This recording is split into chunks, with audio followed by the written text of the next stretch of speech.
Hey team, welcome to another Bullpen Bulletin with Coach Hart and Building Better Baseball, the best place for baseball education. Today's video is about debunking some pitching myths that I hear a lot of youth players talk about and that they believe about pitching. And these beliefs I have heard players say to me directly, and it just really saddens me that this is the way they think and these are the beliefs that they have about pitching. And it really just deters them away from trying to be a pitcher or trying to be a great pitcher. And I have 4 myths today that I really want to debunk, and I really want to encourage every youth player out there and let them know that they can be a great pitcher. Anyone can be a great pitcher. It's just all about how you think and what you believe about pitching. So let's get into it.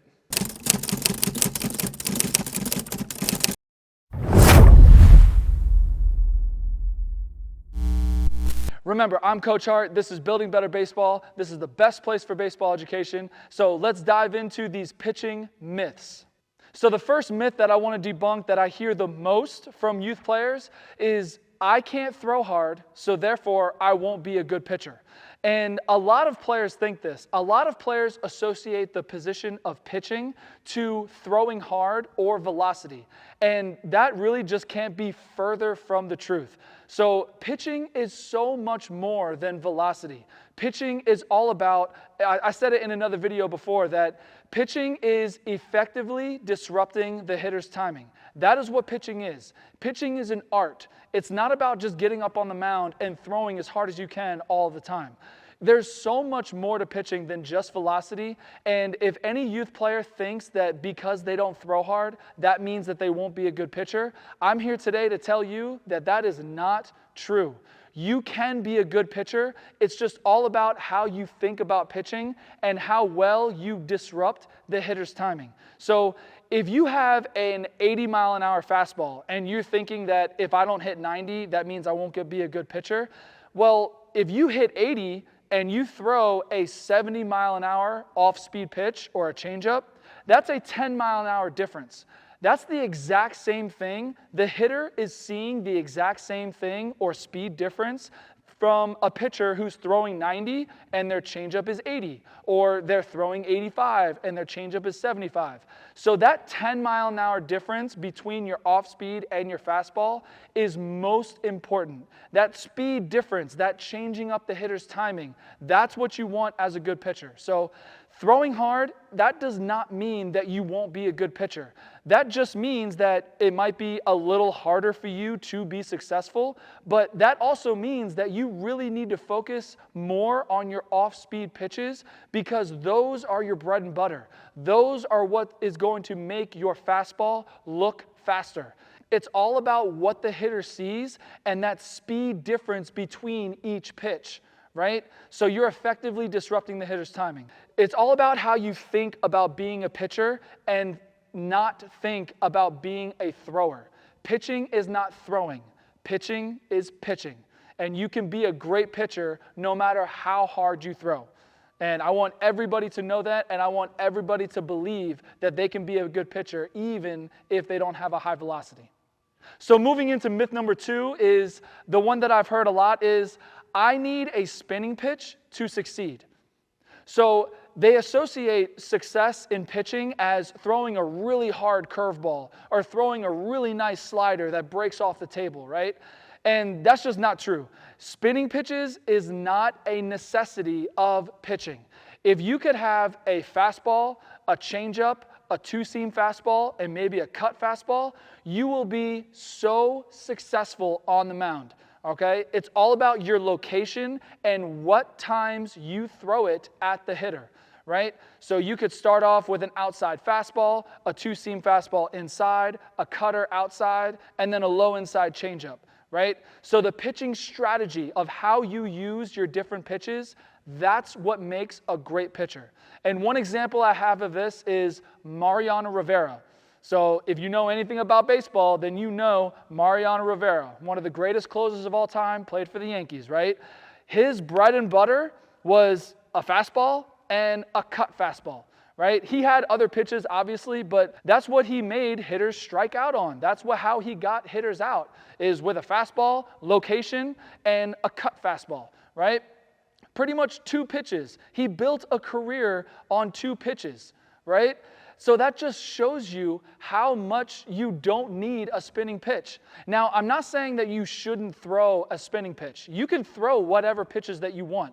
But the belief that I hear a lot is that I need a spinning pitch to succeed. And that's not true. What you need is a difference in the speed of your pitches.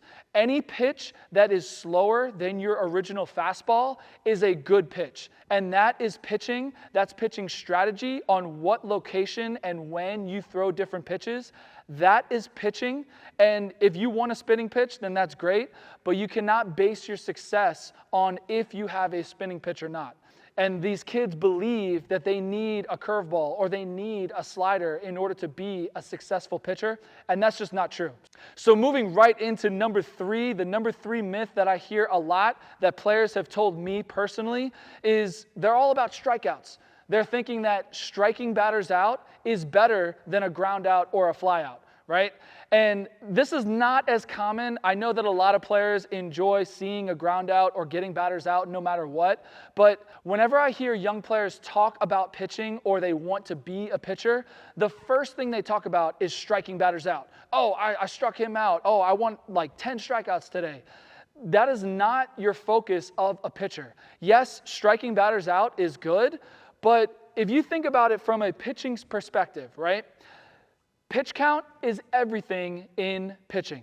Pitch count is everything in pitching, okay? So if you throw 60 pitches in one game, right, you could throw 6 innings in that game and throw 10 pitches an inning, okay? Or you could throw 60 pitches in 2 innings, right? If you throw 30 pitches an inning, that's a lot of pitches. You would only last 2 innings. Right? But if you spread those 60 pitches out over 6 innings, 10 pitches an inning, that is a successful pitcher. Now, think about it. What takes more pitches? A 1-pitch ground out or a 3-pitch strikeout? I'm sure you know the answer, right?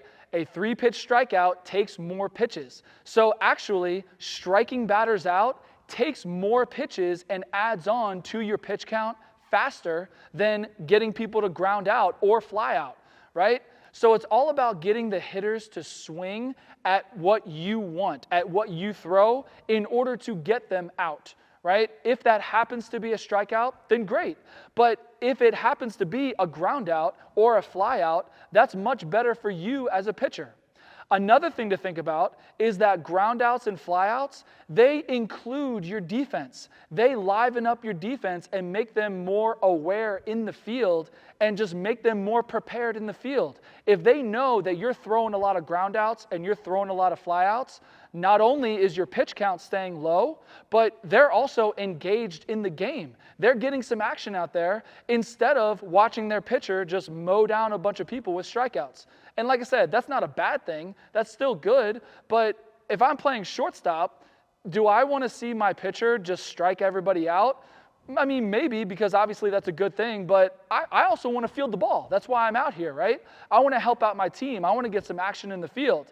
And the only way to do that is if my pitcher throws some groundouts. The belief that I hear is that they're all about strikeouts. Everybody's about strikeouts, right? But that's not thinking like a pitcher. That's thinking like a thrower. A thrower who throws hard and strikes people out. That's not a pitcher.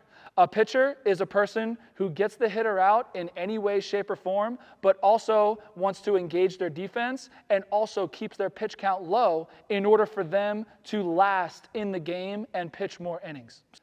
And moving into the number 4th myth is this kind of encompasses a lot of different things, a lot of different beliefs about each individual player, but something that I hear a lot of is they say, I'm too blank in order to learn about pitching. And this is more about kids who want to learn pitching and learn to be a pitcher, and they haven't really started.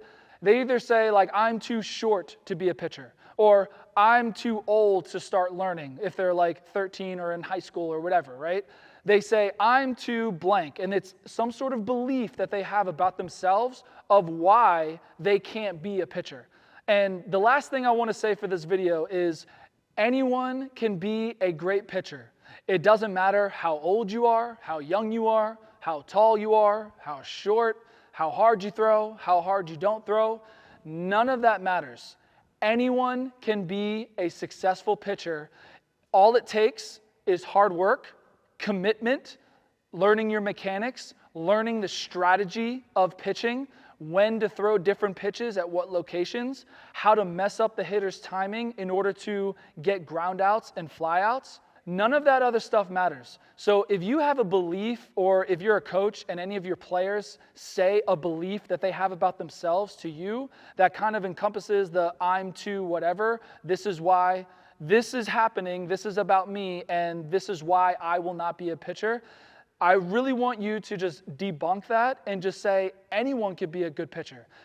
These kids, they have to believe that they can pitch, and they have to believe that they can have success pitching, right? Because pitching is all up here. Pitching is all about the chess game, the strategy of what pitches to throw and what locations with the hitter, the chess game that you're playing with the hitter on how to get them out, right? You can do that with anything. Anybody can do it. Anybody can be a great pitcher. The only thing you have to have is a work ethic where you continue to work at it every single day. If you put in the work, you can be successful. You will be successful. And it does not matter if you have a limiting belief about velocity, height, age, whatever. That limiting belief is not true. It is not true, because anybody can be a great pitcher. So I hope you enjoyed this video. I just really wanted to, this is something that I've heard, like I said, a lot from youth players. And like I said, it just makes me sad that they believe this about themselves, and they believe this about the pitching position itself.